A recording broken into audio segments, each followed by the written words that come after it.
नमस्कार, good news today देख रहे हैं आप। आपके साथ मैं हूं नवजोत रंधावा। देश में मोटापे के केस तेजी से बढ़ते जा रहे हैं और कुछ रिपोर्ट्स में यह दावा भी किया गया है कि भारत में मोटापे की दर पिछले कुछ दशकों में लगभग दोगुना हो गई है। शहरी इलाकों की बात की जाए तो करीब 20 से 30% एडल्ट्स और 10 से 15% बच्चे मोटापे का शिकार हो गए। और सिर्फ भारत में ही नहीं बल्कि अगर हम दुनिया की भी बात करें तो दुनिया भर में मोटापा एक महामारी का रूप लेता जा रहा है। ओबेसिटी यानी कि मोटापे के इलाज के लिए अक्सर नई दवाएं और इलाज सामने आते रहते हैं, लेकिन इस बीच स्वास्थ्य मंत्रालय ने भी मोटापे के खिलाफ एक रामबाण उपाय सुझाया है। खुद हेल्थ मिनिस्ट्री ने ट्वीट करके लोगों से मोटापे के खिलाफ इस उपाय को अमल में लाने की अपील की है। यानी कि उम्र के किसी भी पड़ाव पर फिटनेस को लेकर कैसे करें नई शुरुआत। तो क्या है मोटापे के खिलाफ हेल्थ मिनिस्ट्री का अचूक उपाय? क्या है वो तरीका जिससे आप मोटापे को पानी पिला सकते हैं? आज हम इसी पर हेल्थ एक्सपर्ट से बातचीत करेंगे। क्यों हेल्दी लाइफस्टाइल के लिए बहुत जरूरी है मोटापे को दूर करने के लिए, क्यों फिटनेस का आपको ख्याल रखना है। मोटापे के खिलाफ हेल्थ मिनिस्ट्री के सुझाए ब्रह्मास्त्र के हर पहलू पर आज हम चर्चा करेंगे।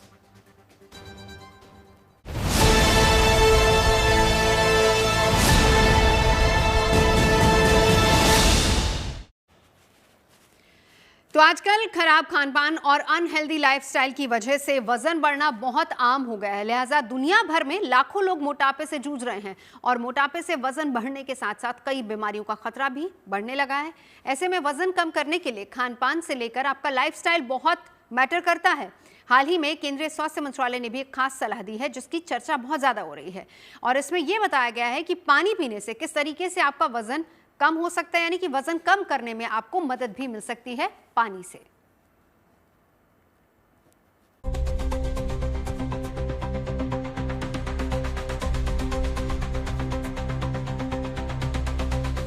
मोटापा ये शब्द कई लोगों को डरा देता है। काफी कसरत और तमाम उपाय किए जाते हैं ताकि ये हमसे दूर रहे, लेकिन आजकल लाइफस्टाइल की वजह से ये एक बीमारी का रूप ले चुका है।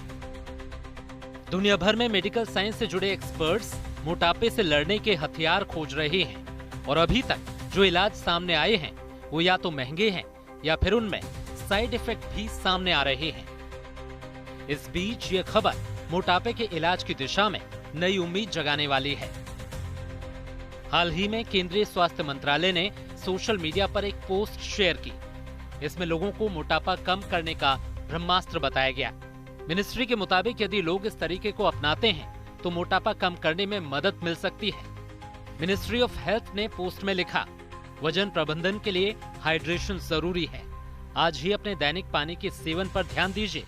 स्वस्थ शरीर और फिट जीवन शैली की ओर ये आपका पहला कदम हो सकता है। मिनिस्ट्री ने एक पोस्टर भी जारी किया जिसमें लिखा है, वजन घटाने के लिए पर्याप्त पानी पिएं। पानी की कमी से थकान और कमजोरी हो सकती है। मानव शरीर का 55 से 60% हिस्सा पानी से बना होता है। हाइड्रेशन हमारे मेटाबॉलिज्म को अच्छा बनाने में बहुत ही इम्पोर्टेंट रोल प्ले करता है। पानी हमारे शरीर के कैटाबॉलिक और एनाबॉलिक रिएक्शंस में सॉल्वेंट का काम करता है। हमारा मेटाबॉलिज्म बताता है कि हम वजन किस स्पीड पे कम कर सकते हैं। अगर हमारा मेटाबॉलिक रेट अच्छा है तो हमारा वजन जल्दी कम हो जाता है। अगर हमारा मेटाबॉलिज्म स्लो है तो हमारा वजन धीरे कम होता है।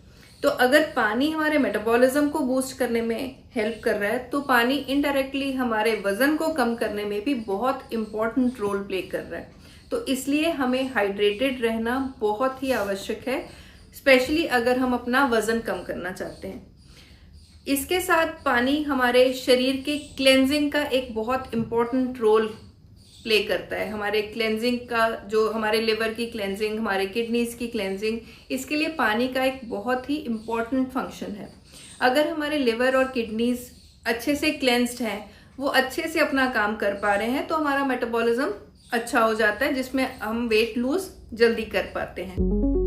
WHO यानी विश्व स्वास्थ्य संगठन और ICMR यानी भारतीय चिकित्सा अनुसंधान परिषद के आंकड़ों के मुताबिक भारत में मोटापे की दर पिछले कुछ दशकों में लगभग दोगुनी हो गई है। विदेशों में भी मोटापे के इलाज के लिए रिसर्च चल रही है, वहां भी सुझाव दिए जा रहे हैं। हार्वर्ड हेल्थ पब्लिशिंग के senior faculty editor doctor Robert H Shmerling के अनुसार भोजन से पहले पानी पीने से कुछ फायदा तो हो सकता है। यदि आप खाने से पहले अपने पेट को पानी से भर लेते हैं तो आपका पेट भरा हुआ महसूस होगा और आप जल्दी खाना बंद कर देंगे। यदि आप आमतौर पर हाई कैलोरी वाली ड्रिंक पीते हैं तो उसकी जगह पानी पीने से वजन कम करने में मदद मिल सकती है। वहीं कई रिसर्च ये भी बताती हैं कि जिन बुजुर्गों ने भोजन से पहले पानी पिया उन्होंने कम खाना खाया, और जिन लोगों ने पानी नहीं पिया था उनकी अपेक्षा इन लोगों ने 12 हफ्ते में ज्यादा वजन कम किया था। जबकि भोजन से पहले पानी पीना अच्छा माना जाता है, क्योंकि ऐसा करने से पेट की तंत्रिकाएं सिग्नल भांप लेती हैं और दिमाग को समय पर संकेत भेजती हैं कि खाना बंद करने का समय आ गया है। आपको जो भी हर्ब्स आपके प्रकृति के हिसाब से सूट करे आप उसका यूज कर सकते हैं। कोशिश करनी चाहिए कि हर मील के आधा घंटा पहले 1 गिलास पानी हम जरूर लें, ताकि हमारा पेट थोड़ा भर जाए और कैलोरी इंटेक थोड़ी कम हो जाए। जैसे नाश्ते से आधा घंटा पहले पानी पिया, लंच के आधा घंटा पहले पानी पिया, डिनर के आधा घंटा पहले पानी 1 गिलास पिया, तो उससे हमारी भूख थोड़ी कंट्रोल हो जाएगी और हम कम कैलोरीज का इंटेक करेंगे, जिससे अगेन हमारा वेट लॉस में हमें हेल्प हो जाएगी। कुछ लोग एकदम से बहुत ज्यादा पानी पी लेते हैं, तो इसको भी अवॉइड करना चाहिए। जब लोगों को मोटापे से बचने के लिए पानी का सुझाव दिया जा रहा है तो लोगों के मन में ये सवाल उठता है कि एक व्यक्ति को रोजाना कितना पानी पीना चाहिए। ऐसे में ICMR और नेशनल इंस्टीट्यूट ऑफ न्यूट्रिशन के अनुसार भारत में स्वस्थ वयस्कों के लिए पानी की मात्रा शरीर के वजन और एक्टिविटी पर भी निर्भर करती है। Bureau report, good news today.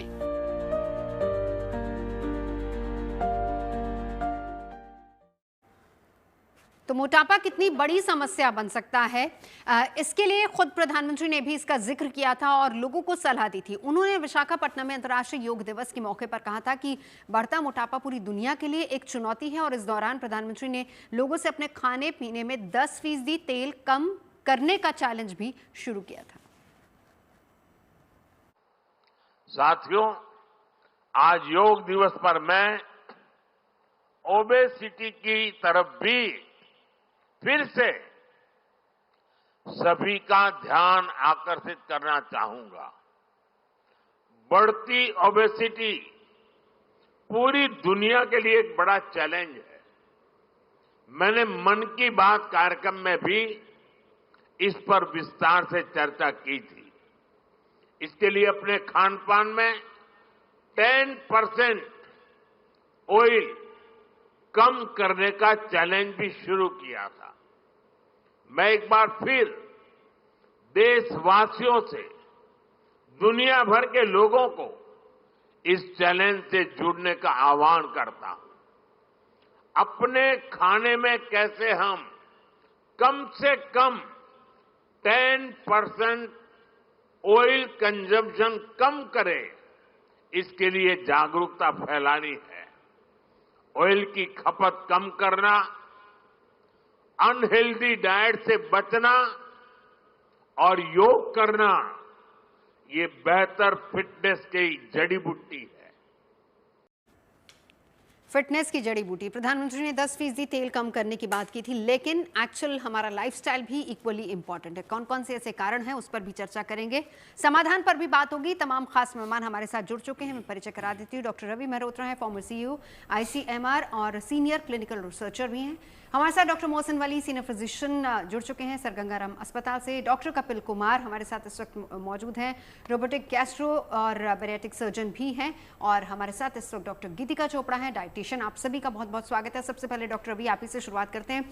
ये जो एक ICMR का सुझाव है, पानी पहली बात तो कितना इंपॉर्टेंट है, क्योंकि एक थ्योरी ये भी चलती है कि हमें बहुत से डॉक्टर्स ये भी कहते हैं कि हमें बहुत ज़्यादा पानी भी नहीं पीना चाहिए। तो कितनी मात्रा में कितना पानी, और पानी कैसे हमारे मोटापे को कंट्रोल कर सकता है? बहुत अच्छा सवाल है आपका। पानी, पहली बात तो कई प्रकार के पानी आते हैं। कुछ में शुगर मिली होती है, जैसे सोडा या कोका कोला या पेप्सी वगैरह, आप जानते ही हैं। फिर तरह तरह के आम पन्ना भी आते हैं, जूसेस भी होते हैं, वो भी एक तरीके का पानी का ही एक वैरायटी है।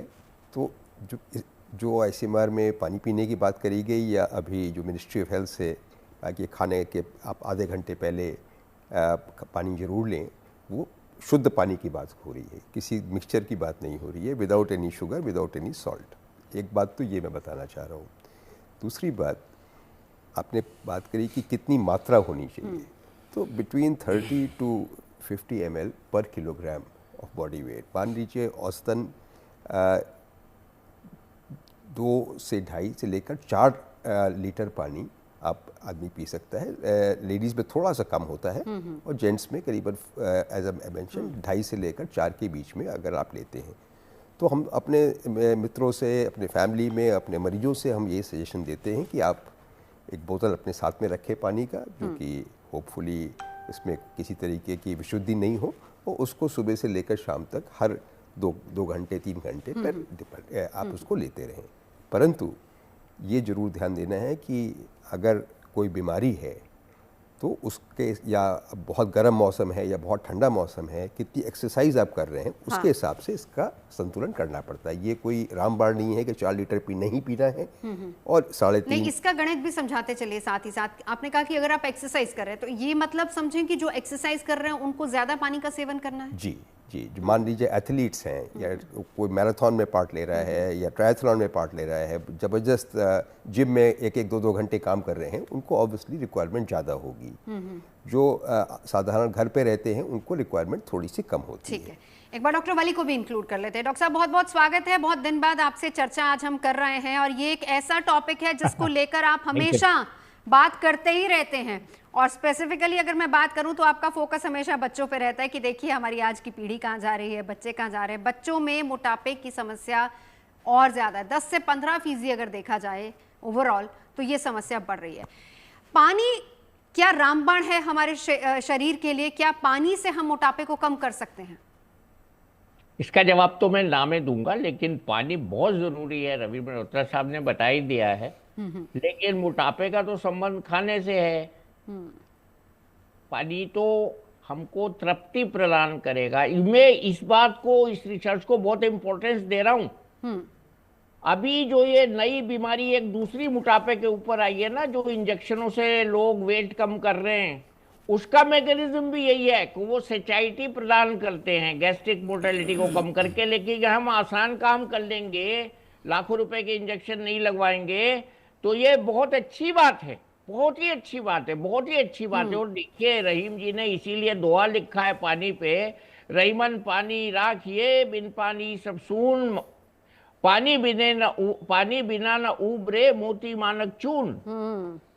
तो पानी तो बहुत एसेंशियल है। सेल के अंदर तो 90%, 97% तक होता है कुछ सेल में। शरीर में आपने बताया उस 65-70% होता है। लेकिन पानी की कमी से जो बीमारियां हो रही हैं आजकल, किडनी पे असर हो रहा है, लोगों को डिहाइड्रेशन हो रहा है, लोग फेंट हो जा रहे हैं खड़े खड़े। एक तो हम वो लो सोडियम सॉल्ट्स खा रहे हैं, उससे भी पानी कम रुक रहा है बदनों में लोगों के। इसके ऊपर आपको एक प्रोग्राम करना पड़ेगा। जब मैं लोगों से कहता हूँ सेंधा नमक कम खाओ, तुम्हारी किडनी अगर खराब है तो बिल्कुल मत खाओ, तो लोग बहुत मुझसे नाराज होते हैं कि तुम सेंधा नमक को मना करते हो, इसके तो बहुत फायदे हैं। बहुत फायदे जब थे, जब हमारी किडनियां मजबूत थी, अब कम है। अब आपका सोडियम अगर लो हो रहा है इसके खाने से, तो आपको सोडियम को ठीक रखना पड़ेगा किसी भी वजह से। अब पानी पे आते हैं।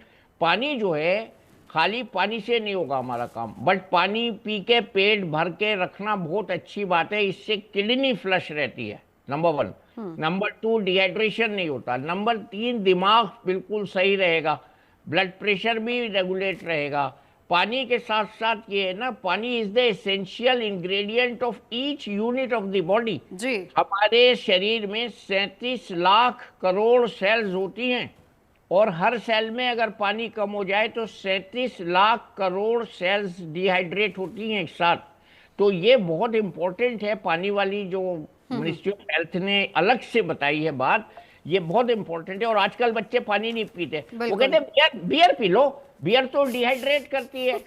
और अभी हाँ, ये अल्कोहल डिहाइड्रेट्स द बॉडी। वो कहते हैं हमने 4 गिलास, हाँ ये सच्ची बात है।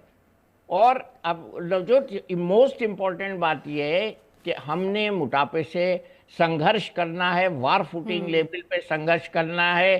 तो कपिल कुमार जैसे डॉक्टरों का काम आसान करना है, मुश्किल नहीं करना है। मोटापा आपको मैं अभी बता रहा था जब आपसे बात हुई थी, सेकंड्स के हिसाब से बढ़ रहा है। अगर आज एक्स नंबर इस समय मोटे हैं तो 10 सेकंड के बाद x + 10 हो जाएंगे। नहीं, वो तो खुद प्रधानमंत्री कह चुके हैं। आपसे भी जब चर्चा लास्ट टाइम जब भी होती है, इसको एक महामारी की तरह लेना चाहिए जिस हिसाब से मामले बढ़ रहे हैं। एक बार डॉक्टर कपिल के पास जाऊंगी। डॉक्टर कपिल, हालांकि डॉक्टर मोहसिन ने आपकी डिपार्टमेंट का जिक्र कर ही दिया, लेकिन फिर भी मैं आपके पास आना चाहूंगी। अक्सर लोग सर्जरी के तरफ जाते हैं, जो लोग मोटे हैं, एक आसान सा उनको लगता है कि बहुत इजी स्टेप है, तो चलिए हम बेरेटिक सर्जन के पास जाते हैं, अगर वजन बढ़ रहा है तो वजन इजीली कम हो जाएगा। क्या ये एक सॉल्यूशन है मोटापा कम करने के लिए? मेरा अगर वजन कम नहीं हो रहा है, मेरा लाइफस्टाइल मैं नहीं चेंज करना चाह रही हूँ, लेकिन मैं आपके पास आती हूँ, क्या ये सॉल्यूशन रहेगा मेरा लाइफ टाइम के लिए? बिल्कुल, मैं आपको बताना चाहूँगा, surgery is not the only solution. अगर आपको ये समझना पड़ेगा कि सारी जो चीजें घूम रही हैं वो आपके खान पान के अराउंड घूम रही है, आपके लाइफस्टाइल के अराउंड घूम रही है। आपके पास डॉक्टर साहब एक कुछ एग्जांपल देते जाइए, क्योंकि यहाँ पर ये शो करने का मकसद सीधे तौर पर ये कि लोग समझें आखिर मोटापा पहली बात तो महामारी है, और दूसरी बात हमें किस तरीके से कम करना है, तीसरी बात ये कि आप जैसे बेरेटिक सर्जन के पास किस तरह के केसेस आते हैं, लोगों के जहन में वो क्या बात चल रही है जिसको आप काउंसिल करके भी ठीक करते हैं। देखिए, मोटापे का अगर आप ये आईसीएमआर की स्टडी भी अगर देखें और वैसे भी अगर डेटा निकाल के देखें, आज की डेट में इंडिया में ओबेसिटी बहुत ज़्यादा उफान पे आ गई है। ऑलमोस्ट 50-60% पेशेंट, या मैं रादर बोलूँ नॉर्मल पॉपुलेशन जो है हमारी इंडिया की, वो ओबीज है। जो हम कट ऑफ यूज करते हैं, बीएमआई का एक कैलकुलेट करते हैं, जो कट ऑफ यूज किया जाता है ओबेसिटी को डिफाइन करने के लिए, तो 50-60% जो पॉपुलेशन है इंडिया की राइट नाउ वो ओबेसिटी से जूझ रही है। उसके अलावा अगर ये आईसीएमआर स्टडी के ही हम ले लें, अगर आपको उसका डेटा एनालिसिस अगर आप देखें तो उसमें जो न्यूली डायग्नोज्ड डायबिटीज़ पेशेंट्स हैं वो 15% के अराउंड है, 12 to 15%, और जो प्री डायबिटिक फेज में क्लोज टू 50%। मतलब अगर आप ओवरऑल देखें तो 60% पॉपुलेशन जो अभी करंटली है इंडिया में वो या तो प्री डायबिटिक है या फिर डायबिटिक है। एंड रीजन बीइंग आपका सेडेंटरी लाइफस्टाइल। उम्र से कम, जिस उम्र में लोगों को डायबिटीज होती थी उससे भी कम उम्र में लोग इसका शिकार, और बच्चों में बहुत ज्यादा बढ़ गई है। बिल्कुल, अगर उसमें आप डेटा एनालिसिस देखें तो उसमें जो एवरेज एज जो ली गई है पॉपुलेशन की वो 40 की है। तो आप देखो ये रियली जो प्रोडक्टिव एज ग्रुप है इंडिया की, वो लोग हैं जो इस चीज से जूझ रहे हैं। पहले हम देखते थे डायबिटीज ओल्ड एज में हो रही है, 50-60 ईयर्स के बाद जाके हो रही है, बट अभी जो है यंग पॉपुलेशन जो डायबिटीज से शिकार हो रही है उसका कहीं ना कहीं रीजन है ओबेसिटी। जब आप अपना लाइफस्टाइल पूरा हे वायर कर लेते हैं, आपका इंटेक बहुत ज़्यादा है, कैलोरी ज़्यादा जा रही हैं, फैटी मील ज़्यादा जा रहे हैं, कार्बोहाइड्रेट की मात्रा बहुत ज़्यादा है, उससे आपका फैट डिपोजिशन बढ़ता है बॉडी का, लीवर में फैट डिपोजिशन बढ़ रहा है। मैं अपनी ओपीडी में डेली देखता हूँ कि क्लोज टू आपके सामने एक लीन पेशेंट आएगा, उसके बाद भी उसका अगर आप स्कैन देखेंगे, सोनोग्राफी देखेंगे तो फैटी लीवर से ग्रस्त है। रीज़न बीइंग कि सेडेंटरी लाइफस्टाइल है, उसका कार्बोहाइड्रेट इंटेक बहुत ज़्यादा है, फैटी मील बहुत ज़्यादा है। इंडिया में अगर आप देखें तो स्ट्रीट फूड के लिए हम लोग बहुत फेमस है, चटकारे वाली चीज़ें हैं, बट वो हेल्दी नहीं है, कहीं ना कहीं उसमें सैचुरेटेड फैट ज़्यादा है, कार्बोहाइड्रेट की मात्रा ज़्यादा है, और सेडेंटरी लाइफस्टाइल उसमें एडिड फैक्टर जो काम कर रहा है। ठीक है। ओबेसिटी के लिए सर्जरी का भी जो हम लोग यूज़ करते हैं, जिसको हम बेरेटिक सर्जरी बोलते हैं, इसमें हम कुछ ना कुछ मॉडिफिकेशंस करते हैं बॉडी में, जिससे एपेटाइट सप्रेस होता है। द एंटायर फंडा इज सेम कि आपने इनटेक कम रखना है, और कुछ हार्मोनल चेंज भी होते हैं सर्जरी के बाद जो आपको वेट लॉस में हेल्प करते हैं। बट हमारे पास ऐसे भी लोग हैं बेरेटिक सर्जरी कराने के बाद भी उनका वेट गेन हो गया है, रिबाउंड वेट गेन, क्योंकि उनको लगता है सर्जरी अब आपने करा ली है, नाउ यू आर फ्री कि आप कुछ भी कर सकते हो, बैड लाइफस्टाइल दोबारा अडॉप्ट कर सकते हो। But I want to re-emphasise कि आपको एक सर्टेन जब वेट आप अचीव कर लेते हैं, चाहे वो आप एक्सरसाइज से करें, अपने लाइफस्टाइल से करें या सर्जिकल मीडियम से करें, लेकिन आपको अपना लाइफस्टाइल उसके बाद चेंज करना है। यानी कुछ भी करें, आपको लाइफस्टाइल मेंटेन करना है, और यही एक सबसे बड़ा इलाज है, या कहें कि मोटापे से जूझने का जो सबसे बड़ा रामबाण वो यही। डॉक्टर गीतिका, अब आपके पास आती हूँ। पेशेंट्स बड़े हैं आजकल, स्पेशली दिवाली के बाद, क्योंकि मीठा लोगों ने बहुत खाया होगा। ऑल ऑफ अ सडन लोग जागते हैं दिवाली के बाद, या उधर होली के बाद लोग जागते हैं कि हमने बहुत मीठा खा लिया, वेट हमारा बहुत ज़्यादा गेन हो रहा है, चलिए हम डाइटिशियन के पास चलते हैं। तो क्या पेशेंट्स बड़े हैं? और दूसरी बात ये है कि जो लोग आपको अप्रोच करते हैं, फिट लोग अप्रोच कर रहे हैं, या फिर वो लोग की जो हाँ ठीक है भाई अब तो पानी सर से गुजर गया, आप बहुत मोटे हो गए हैं, अब तो हमको जाना ही जाना है डाइटिशियन के पास? आप बिल्कुल ठीक कह रहे हो ना, जो दिवाली के बाद तो लोगों का एटीट्यूड हो गया है कि चलो अब दिवाली हो गई है, और फैटी लिवर के केसेस बहुत ज्यादा आ रहे हैं, ट्राइग्लिसराइड्स बहुत ज्यादा हो रहे हैं, लोगों के कोलेस्ट्रॉल बहुत ज्यादा बढ़े हुए हैं, तो लोगों को ना पता चल गया है कि हमें फिट रहना है, हमारी रिपोर्ट्स ठीक होनी चाहिए, वरना हमें हार्ट अटैक होने के चांसेस हैं। तो थैंक गॉड यार अवेयरनेस आ गई है। और I am very thankful to doctor Wali, जो उन्होंने बात बोली कि जो यंग जनरेशन है वो बियर की तरफ भाग रही है, पर यंग जो लोग हैं और जो कामकाजी लोग हैं वो चाय और कॉफी भी बहुत ज्यादा पी रहे हैं।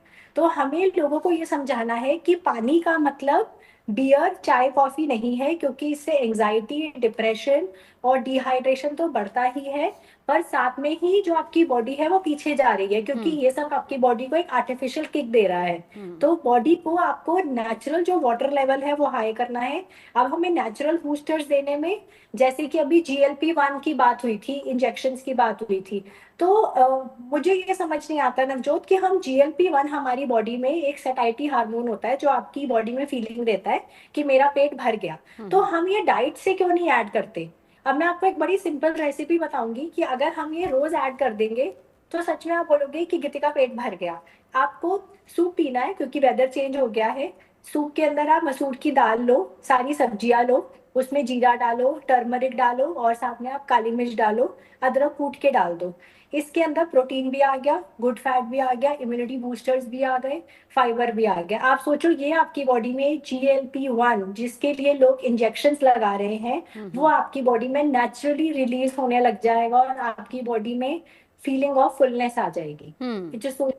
बिल्कुल, यानी ऐसे ऑप्शंस हो सकते हैं। अब मैं डॉक्टर रवि आपके पास आते हुए, अब ICMR की रिपोर्ट में जब पानी की बात हो रही है, आप सबने अपनी अपनी बात इस पर रखी, क्या पानी एक फैक्टर है या इसके अलावा भी और फैक्टर्स हैं जो हमें मदद कर सकते हैं मोटापा कम करने में? देखिए, जैसे हमारे मित्र वली जी ने बोला कि पानी एक्चुअली मोटापा कम नहीं करता है डायरेक्टली, इनडायरेक्टली ऐसे करता है कि जब आपको सैटिस्फैक्टी या फुलनेस या लगे हाँ पेट मेरा आधा भरा हुआ है, एक चौथाई भरा हुआ है, ऑटोमेटिकली आप खाना कम खाएंगे। तो that is how water actually helps. ज़्यादा जो हेल्प करता है आज की तारीख में, सब लोग जितने एक्सपर्ट्स हैं, वो एक तो पोषण कंट्रोल, कितनी मात्रा में आप खाते हैं। Secondly, what is the constituent of your meal, यानी कि आपके खाने में क्या क्या चीज़ें, पदार्थ ऐसे हैं जिसमें कि आपको सबसे ज़्यादा फ़ायदा मिले। तो रफली 20 to 30% फाइबर, जैसे कि हरी सब्जियों में होता है, तकरीबन 30% के आसपास प्रोटीन, फिर उसके बाद 20% फैट। ये बता रहा हूँ एवरेज है, कुछ लोग के ज़्यादा हो, कुछ लोग के लिए कम होगा, और बाकी जो बचा 20 से 30% वो कार्बोहाइड्रेट आइडियल माना जाता है। और जिस क्रम में मैंने बोला उसी तरीके से अगर आप खाएं, यानी सबसे पहले अगर आप फाइबर लेते हैं, उसके बाद प्रोटीन, उसके बाद फैट और फाइनली कार्बोहाइड्रेट, तो चीज़ें जो हैं बहुत फ़र्क पड़ ठीक है। अब डॉक्टर साहब एक चीज़ जो मैं आपसे इसका जवाब चाहूँगी, अब आपने कहा कि ठीक है हम फाइबर की मात्रा उतनी ले सकते हैं, लेकिन हम जब प्रोटीन की मात्रा लेते हैं, एक छोटा सा एग्जांपल आपको देती हूँ, अगर दाल बन रही है, एक कटोरी दाल में कितना प्रोटीन होगा, और वो जो दाल बनेगी हम तो उसका एक छोटा सा पोर्शन खाएंगे, क्या उतना प्रोटीन बहुत होता है? क्योंकि फिर आप वही कह रहे हैं कि पोर्शन आप कम कीजिए, अगर हम पोर्शन कम करते हैं तो क्या पोर्शन कम करके हमको वो प्रोटीन मिल रहा है अपने बॉडी के लिए? बहुत ही अहम सवाल आपने पूछा कि जब आपने क्वांटिटी कम करी तो ऑब्वियसली उसके इंग्रेडिएंट भी कम हो जाएंगे। तो हालांकि दाल एक अच्छा प्रोटीन का सोर्स है, परंतु प्रॉब्लम ये है कि प्रोटीन के अलावा उसमें कार्बोहाइड्रेट भी बहुत से होते हैं। तो ये कहना कि आप 4 कटोरी या 6 कटोरी दाल रोज खाएं, वो एक तो मुमकिन नहीं है। ये मैंने इसलिए सवाल पूछा ना डॉक्टर साहब, क्योंकि इसी के विकल्प के तौर पर फिर लोग जाते हैं या तो फिर अलग अलग मेडिसिन पे चले जाते हैं कि हम उसकी टैबलेट्स ले लेते हैं, या फिर प्रोटीन शेक्स पे चले जाते हैं, उसका विकल्प फिर ढूंढते हैं। एक ये भी लोगों के जहन में धारणा है। चलिए, आप बिल्कुल सही कह रहे हैं। मैं प्रोटीन शेक्स के फॉर भी नहीं हूँ पर अगेंस्ट भी नहीं हूँ। प्रोटीन पाउडर डालने में कोई नुकसान नहीं है। और आज की तारीख अगर आप वेजिटेरियन हैं खास तौर से, क्योंकि वेजिटेरियन में मैक्सिमम प्रोटीन मिलता है, ज़्यादातर जो लोग खाते हैं वो पनीर से मिलता है, सोया से मिलेगा, और इस तरीके के नट्स जैसे होते हैं उसमें भी आपको थोड़ा बहुत प्रोटीन मिल जाता है, पर मैक्सिमम जो है मिल्क बेस्ड जो चीज़ें होती हैं या सोया बेस से मिलता है। उसकी क्वांटिटी आप ज़्यादा ले सकते हैं क्योंकि उसमें प्रोटीन ज़्यादा है, कार्बोहाइड्रेट कम है। इवन मूंगफली है, फॉर एग्जांपल सबसे सस्ती, सुंदर और टिकाऊ चीज़ है, उसमें है या अंकुरित चने हैं, इसमें आपको प्रोटीन मिल जाएगा। बट आइडियल प्रोटीन अगर देखा जाए तो वो नॉन वेजिटेरियन में ज़्यादा मिलता है, खासतौर से फिश में या लीन मीट में। पर अक्सर लोग किसी वजह से अगर प्योरली वेजिटेरियन खाना खाना चाहते हैं तो उनके लिए विकल्प रिलेटिवली कम है, उनमें हम सजेस्ट करते हैं कि आप प्रोटीन सप्लीमेंट लें तो कोई नुकसान नहीं है, खासतौर से वे प्रोटीन। ठीक है, मोटापे के खिलाफ जंग और इसी पर हम आज चर्चा कर रहे हैं। आईसीएमआर की रिपोर्ट आई है, पानी कितना बड़ा रोल प्ले करता है हमारे वजन को कम करने के लिए, और इसके अलावा क्या क्या और फैक्टर्स हैं, शरीर को किस चीज़ की ज़्यादा ज़रूरत है, और साथ ही साथ सर्जरीज कितनी हेल्प करती हैं, इन सभी पहलुओं पर चर्चा हो रही है। ब्रेक पर जाने से पहले डॉक्टर रवि ने अपनी बात रखी कि पोषण कंट्रोल बहुत ज़रूरी है। डॉक्टर मोहसिन, इस पर एक राय आपकी लेना चाहूँगी। सवाल वही है मेरा, जब आप पोषण कंट्रोल की बात करते हैं तो कहीं ना कहीं हम कॉम्प्रोमाइज़ कर जाते हैं, जो हमको चाहे वो प्रोटीन है या कार्बोहाइड्रेट्स है, इन सब पे कॉम्प्रोमाइज़ होता है कहीं ना कहीं, तो उसका फिर ऑप्शन क्या रहता है?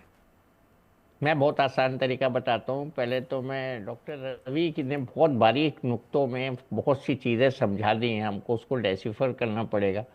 हमारे खाने में जो सबसे बड़ा दुश्मन है वो मैदे की रोटियाँ, पूरियाँ, ये सब हैं।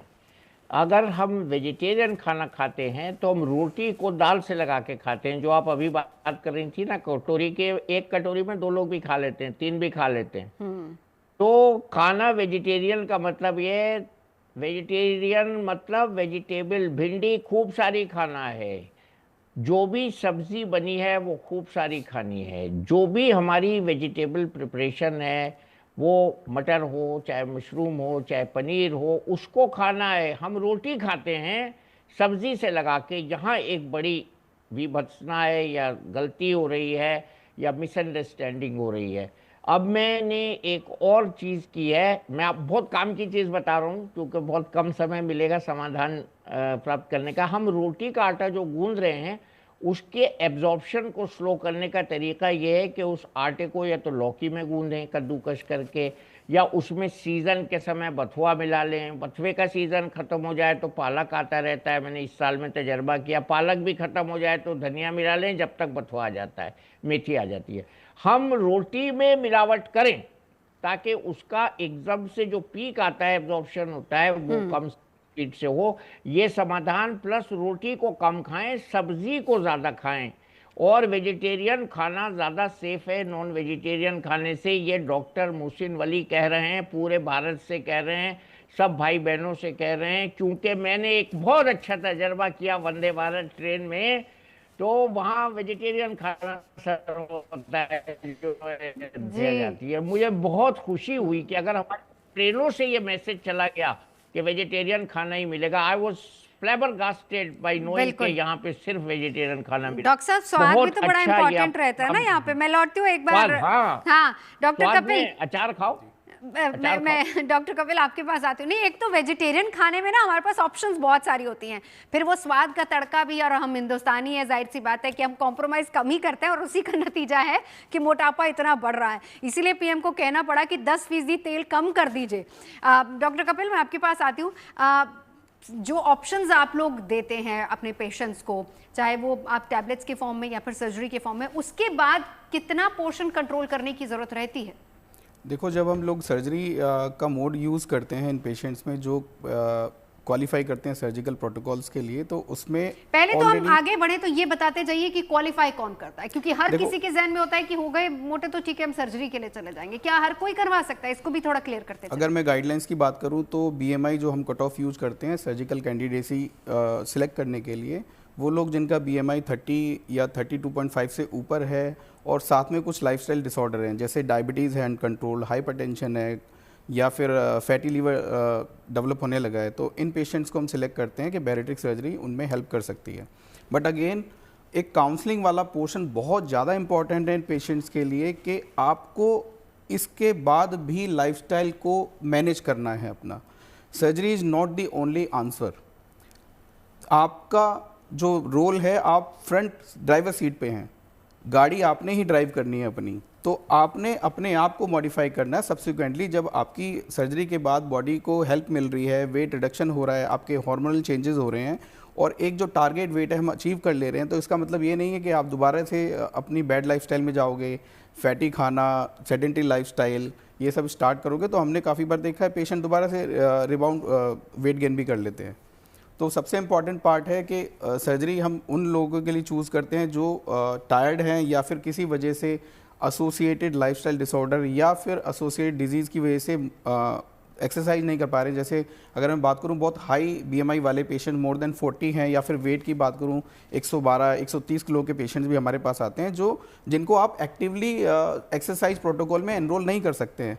उनके पास ऑप्शन केवल डाइट का रह जाता है। बट डाइट के साथ उनकी जो एसोसिएट जैसे नी प्रॉब्लम्स हैं या फिर अर्थराइटिस है वेट रिलेटेड, या वेट रिलेटेड ओबेसिटी हो गया, ऑब्स्ट्रक्टिव स्लीप एपनिया हो गया, तो उन पेशेंट को हम सर्जरी के लिए एडवाइस करते हैं और उनमें काफ़ी इम्प्रूवमेंट देखने को मिलता है। जैसे ओबेसिटी एसोसिएटेड जो डायबिटीज़ है 80-85% पेशेंट्स में जब आप वेट लॉस करते हो तो आपका डायबिटीज़ भी कंट्रोल होने लगता है, आपका हाइपरटेंशन भी कंट्रोल होने लगता है, आपका जो फैटी लिवर है वो भी रिवर्स होने लगता है।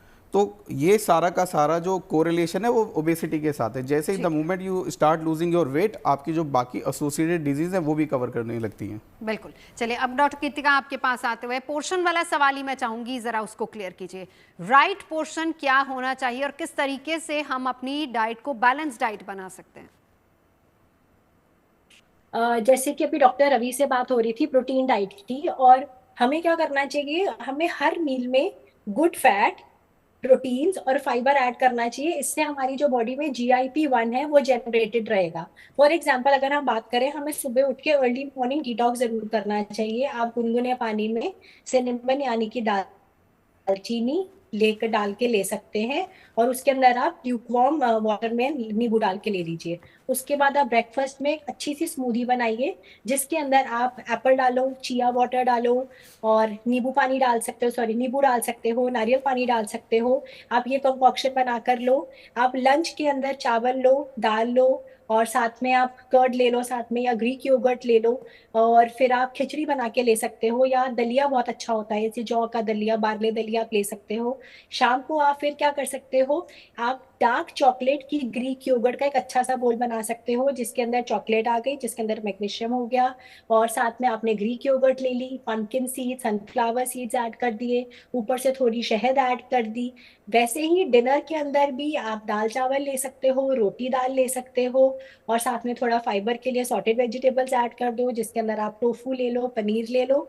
बेड टाइम पे ग्रीन टी जरूर लीजिए ताकि आपकी बॉडी में एंटीऑक्सीडेंट्स प्रोड्यूस हो।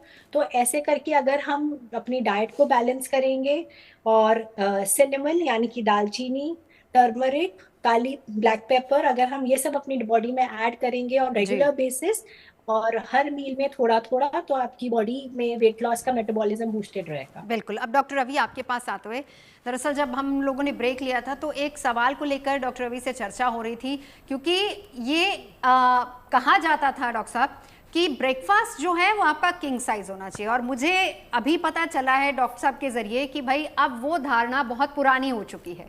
ऐसा क्यों? अब ब्रेकफास्ट चेंज क्यों करें? देखिए गीतिका जी भी कह रही है कि ब्रेकफास्ट में सिर्फ आप स्मूदी लीजिए। देखिए ऐसा है कि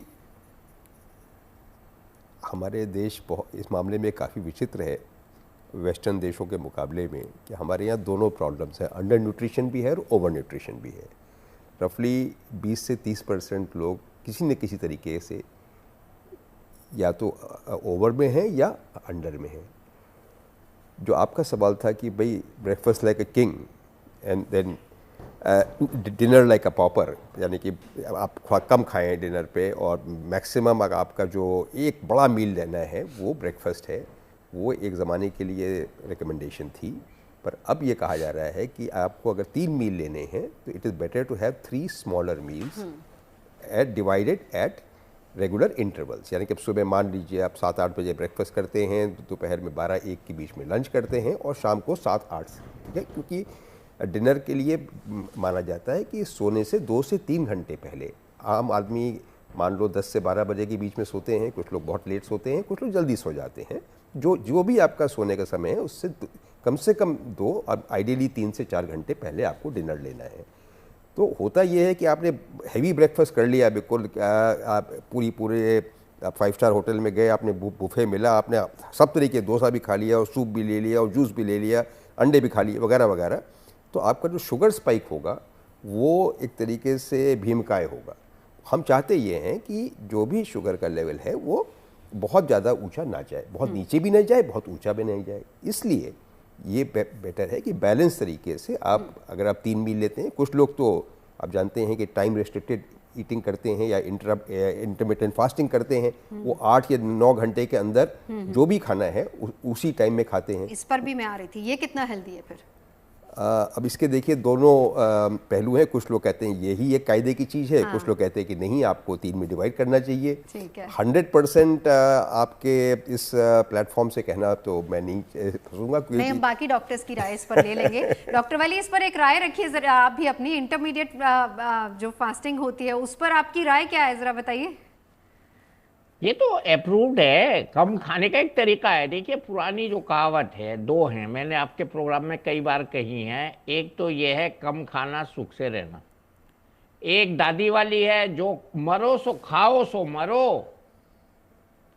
बिन खाए कोई ना मरो। तो यही इंटरमीडिएट फास्टिंग का तो मैसेज है। अरे भैया, करवा चौथ के अगले दिन किसी अखबार में खबर आती है सुबह को कि 54 औरतें दिल्ली में, 23 औरतें गोरखपुर में, 55 औरतें मद्रास में, 56 औरतें केरल में मर गई फास्टिंग से। तो fasting is a prolonging life method, it prolongs your life. Doctor साहब तो रिकमेंड कर रहे हैं, वाई फास्टिंग इज कंपलसरी। सुनिए, कंपलसरी धर्म में है, धर्म में भूखा रहना सिखाया गया है, और भूखा रहने से हमें दूसरे की भूख का एहसास होता है। वो मजदूर जो धूप में काम करता है सुबह से शाम तक, वो क्या करता है, कितनी सूखी रोटी खा के वो जिंदा रहता है। और हम डॉक्टर साहब ने तो अभी स्वीट डिश तक नहीं गए, 5 स्टार में जो बूफे की बात कर रहे थे। मैंने एक आयुर्वेद के इनाम लेने वाले डॉक्टर को एक फंक्शन में उसकी बीवी को 4 रसगुल्ले प्लेट में लेते हुए देखा। उसको आयुर्वेद में स्लिम पेपर लिखा उसने, स्लिमिंग पे, और उसको इनाम मिला मेरे साथ। और उसकी वाइफ जो है 4 रसगुल्ले खा रही थी 5 स्टार। डॉक्टर साहब, वैसे हमारे ये भी कहा गया है कि किसी की थाली पर नजर नहीं रखनी चाहिए। नहीं रखनी चाहिए, हमें रखनी है, हमें रखनी है। डॉक्टर की नजर है। डॉक्टर कपिल, आप क्या कहेंगे कि इंटरमीडिएट फास्टिंग जरूरी है, अच्छी है, हेल्दी और नॉन हेल्दी? नहीं, जैसे डॉक्टर वानी ने बोला है कि देखो, फास्टिंग बड़ी इंपॉर्टेंट है। फास्टिंग एक मेथड है आपकी बॉडी को डिटॉक्स करने का। और सर्जरी के बाद कर सकते हैं? बिल्कुल कर सकते हैं, लेकिन सर्जरी के बाद हम उनको बोलते हैं पोर्शन में लेना है। ऑलरेडी कैपेसिटी कम है, आप ज़्यादा वैसे भी ले पाओगे, तो आपको पोर्शन में लेना है ताकि आपका ब्लड शुगर लेवल भी डाउन ना रहे। जैसे सर ने बोला कि शुगर हम चाहते हैं कि बहुत ज़्यादा ऊपर भी ना रहे, बहुत ज़्यादा नीचे भी ना रहे। We need to obtain the you glycemic index, मतलब एक बैलेंस रेंज में आपके ब्लड शुगर मेंटेन रहे। बिल्कुल। गीतिका जी, डॉक्टर गीतिका, इसी पर एक जवाब आपका। इंटरमीडिएट फास्टिंग बहुत अच्छा तरीका है, क्योंकि आपके जो कैंसर के केसेस बढ़ते जा रहे हैं, तो जो कैंसर सेल्स हैं वो कंट्रोल होकर रहेंगे। तो इंटरमिटेंट फास्टिंग डायबिटीज को कंट्रोल करने का भी बहुत अच्छा तरीका है। और सबसे बड़ी बात है कि अगर अपने माउथ को आपको जिप करना है, तो आप सोच लो कि मैं इंटरमिटेंट फास्टिंग पे हूँ, तो आप अपने माउथ को इजीली जिप कर सकते हैं। अब एक छोटा सा जवाब डॉक्टर वली से मैं जानना चाहूंगी। डॉक्टर साहब, नॉर्मली जो लोग दुबले पतले स्लिम ट्रिम होते हैं, उनका ये मानना होता है कि भाई हम तो हेल्दी है, हमें कुछ नहीं हो सकता। क्या हेल्दी होने का पैमाना स्लिम ट्रिम है, या फिर हम ये कहें कि अगर आप मोटे भी हैं लेकिन आपका बीएमआई ठीक है और आप रोज एक अच्छा लाइफस्टाइल मेंटेन कर रहे हैं तो भी चलेगा? नहीं, देखिए, आजकल हर आदमी को हार्ट अटैक हो रहा है, बच्चों को हो रहा है, तो ये पैमाने अब नहीं रह गए। हमें स्ट्रेस को देखना है। हेल्दी आदमी, दुबला आदमी स्ट्रेस में चला जाएगा, उसको बहुत कुछ हो जाएगा। इनसफिशिएंट स्लीप होगी, बहुत कुछ हो जाएगा। कुछ बीमारियां होती हैं, उनको हमें पकड़ना चाहिए, जैसे थायराइड है। तो ये जो क्राइटेरिया है, इस समय हम सबको सचेत रहना है। ये गाजर और ये फल, टमाटर जो आप दिखा रही हैं, ये खाने हैं, और समोसे नहीं खाने। प्रधानमंत्री जी ने पूरे यूएन में भी समोसे पे बात की है, बहुत जबरदस्त वो बयान है उनका, समोसे पे बात की है। तो ये जो हम पहले भी कर चुके हैं, सरकारी कैंटीनों में समोसे बंद हो गए सर। हाँ, अच्छा हुआ ना। ये समोसा आया कहाँ से, हमें तो यही नहीं पता। देखिए, आपने जो सवाल पूछा, हर आदमी को व्यायाम जरूरी है। हर बच्चों से लेके जब वो कॉलेज गोइंग एज में जाएं, उनको टेस्ट जरूरी है। दुबला रहना बहुत अच्छी बात है। कुछ XXL साइज के सूमो पहलवान भी हेल्दी होते हैं, तो उसकी हम बात नहीं कर रहे हैं। ठीक है। हेरिडिटरी भी होता है दुबला पतला, लेकिन पानी की बात आज हमने की, पानी बहुत इंपॉर्टेंट है। बिल्कुल। उसके बाद खाना इंपॉर्टेंट है, स्ट्रेस फ्री रहना इंपॉर्टेंट है, व्यायाम बहुत इंपॉर्टेंट है और स्लीप बहुत इंपॉर्टेंट है। और देखी पराई चूपड़ी मत ललचाए जीव, रूखा सूखा खाई के, उसमें है ठंडा पानी। डॉक्टर साहब, इसी नोट के साथ वक्त अभी इतना ही है। बहुत बहुत शुक्रिया तमाम खास मेहमानों का हमारे साथ जुड़ने के लिए। तो मोटापे को लेकर आज हम चर्चा कर रहे थे। ऐसे मैंने जो सुझाव दिए हैं उस पर तमाम डॉक्टर्स ने अपनी अपनी राय रखी है। फिलहाल यहाँ रुकेंगे एक ब्रेक के लिए। आप